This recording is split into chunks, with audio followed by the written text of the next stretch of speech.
नाज़िन खानपुर तालुके जे ॻोठ खान मोहम्मद चने जे रवासिन बासर धुर जी ज़ियादतियुनि ख़िलाफ़ एहतिजाजी मुज़ाहिरो कयो आहे। मर्दनि तौरु औरतुनि कलाम पाक खणी इंसाफ़ लाइ जेको आहे एहतिजाज कयो आहे। चओ त हिननि खां पुछूं त बासर धुर पारां हिननि सां कहिड़े क़िस्म जूं ज़ियादतियूं कयूं पियूं वञनि।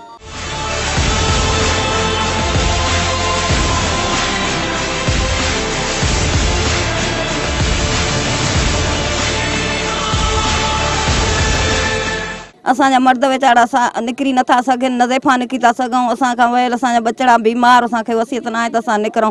ज़मीन असां ई ते ज़ाब्तो कयूं वेठो आहे, फार्मनि तो मच्छियूं माराए थो, कूड़ा केस कयूं असांजे मथां हयूं वेठो आहे। पंहिंजे बचे खे पाण मारियो अथईं। असांजा रस्ता दग सभु बंदि आहिनि, जाॾां काॾां असां ज़ुल्म कयो अथऊं। असांजे मथां एॾो सुठो न कयो अथऊं, पर हाणे अलाह इहो क़ुरान जे असां सहारे हलूं था। असांखे इन्हनि एॾो ज़ुल्म कयो आहे पुट। असां जेका अहिड़ो माना कयो अथऊं जो ज़ुल्म जा केस हरू भरू जा असां ते माना हया अथऊं। असांजो अलाह ताईं ॾिसेसि थो, असांजे मर्द परेशान था रहनि, असां औरतूं सभु परेशान आहियूं। असांजे मर्दनि जी इज़त अलाह बचाईंदो ऐं तव्हांजी मदद सां अलाह भलो कंदो, हर शइ भली थींदी। असांजूं मच्छियूं आहिनि, असांजो रस्ता एॾा ई आहिनि, असां काॾे वञी नथा सघूं। असां ज़ुल्म कयो अथईं, असां सां इंसाफ़ कयो वञे, इंसाफ़ कयो वञे। उन जे पासे ॾे असांजी ज़मीन आहे जंहिं ते उहो कब्ज़ो कयूं वेठो आहे, उहो असांखे नथो ॾिए। असांजूं मच्छियूं आहिनि, फार्म आहिनि, उहो बि ज़ोरी माराईंदो वञे। उन जे बावजूद बि असांजे माण्हुनि जे मथां कूड़ा केस, पंहिंजे पुट हिकिड़ो सादड़ो अथसि चरड़ियो अथसि, उन खे कुल्हे ते खणी अलाए केतिरा किलोमीटर वञी उन खे कुटियो अथईं, पोइ वरी असांजे मथां केस कया अथईं। कूड़ा आहिनि केस, असां बिल्कुलु सचाऊं, असां वटि कोई ॾोह न आहे, असां कुझु बि न कयो आहे। अॻु बि उन ज़ाइतियूं कयूं एॾियूं कयूं जो असां हुनखे हिकिड़ो भितर बि न आयो आहे। असां सां नाजाइज़ी थी वई आहे, बिल्कुलु असां सां नाजाइज़ी कूड़ा बिल्कुलु साईं इंसाफ़ थिए हिननि सां। इहो जेको आहे हिननि बिल्कुलु ग़लति कयो आहे, बिल्कुलु ग़लति कयो आहे। हिननि पंहिंजी ज़मीन कब्ज़े करणु जेका इहो कयो आहे। कुझु ज़मीन हुनजे घरनि में आहे, कुझु रस्तो ठाहे रोड ठाहे कब्ज़ो कयूं, पंहिंजो हुते जमाई कयूं वेठो आहे। असांजा कुझु ॻोठ परे आहे, जंहिंजे करे असांजो को हुन ते वस ताक़त नथी हले, ज़बरदस्ती कयूं, हो खाधियूं पीतियूं ज़मीन पंहिंजे कब्ज़े कयूं वेठो आहे। उनखां पोइ जेकी मच्छी ॿिज पंहिंजे कब्ज़े जे हिसाब सां उहा बि खयूं थो वञे, ॿी बि खाधियूं खयूं थो वञे, काठियूं खयूं थो वञे। जेको थिए थो माना उन ज़मीन मां मफ़ाद उहो थो वठे, असांखे उहा ज़मीन नथी मिले।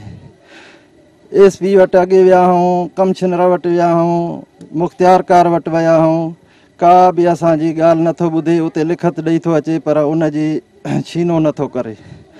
हाणे थोरे ॾींहंनि जे अंदरि हुन ते NC थियल हुई, जंहिंमें हुन पुलिस हुनखे वरितो। पुलिस वठी हुन गाॾी में न पियो चढ़े, हुन ते 2-3 हुनखे धक हयऊं। असां सां हिन वॾो ज़ुल्म कयो आहे, नाजाइज़ी कया। ॿियूं बि केतिरियूं लिकल नाजाइज़ियूं आहिनि जेके असां चई नथा सघूं। उनखां पोइ असांजी अपील आहे, SHO रहीमाबाद आहे, SHO खानपुर आहे, SP शिकारपुर आहे ऐं IG DIG आहे, साईं मुराद शाह आहे, बिलावल भुट्टो ज़रदारी आहे। असांजो हक़ कयो वञे, इंसाफ़ कयो वञे, इंसाफ़ कयो वञे। जिते ज़मीन आहे तक़रीबन 100 अजरेबा, जंहिं ते हिन वक़्तु गोड़ आहे उहा आहे 40 अजरेब। उन जा आहिनि, पोइ हाणे 2 अना अथसि, 6 अना अथसि, उन जा बि आहिनि। उन जे घरनि में बावजूद बि असांजा 2-3 जरेब आहिनि।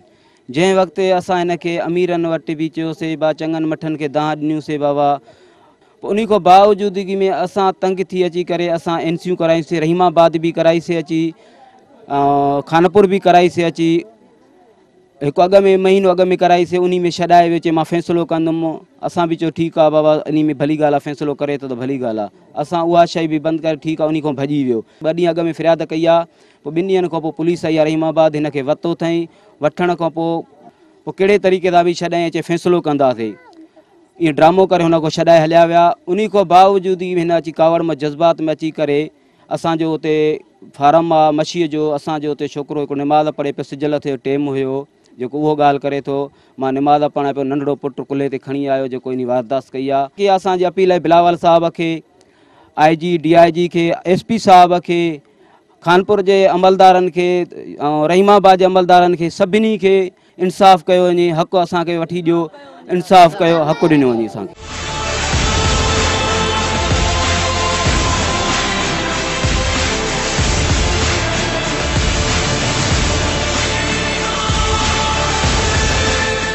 खानपुर तालुके जे ॻोठ खान मोहम्मद चनो जे उन्हनि मर्दनि औरतुनि जूं तव्हां ॻाल्हियूं ॿुधियूं, जिन जो चवणु हुयो त त बासर धुर जंहिं असांजी 100 जुरेब ज़मीन ते पिणु कब्ज़ो कयो आहे, वक़्तु ब वक़्तु असांखे धमकाईंदो रहियो आहे, असांजे मथां कूड़ा केस दाख़िल कराईंदो रहियो आहे, पर हिन वक़्त ताईं असां मिसकिननि सां कंहिं बि इंसाफ़ न कयो आहे। हिननि आला अख़्तियारनि खां इहो मुतालबो कयो आहे त खुदारा असां मिसकिननि शरीफ़नि जी मदद करे इन बासर धुर ख़िलाफ़ कार्रवाई करे ऐं दाख़िल जेके कूड़ा केस कया विया आहिनि उहे फौरी तौर ख़तमु कया वञनि।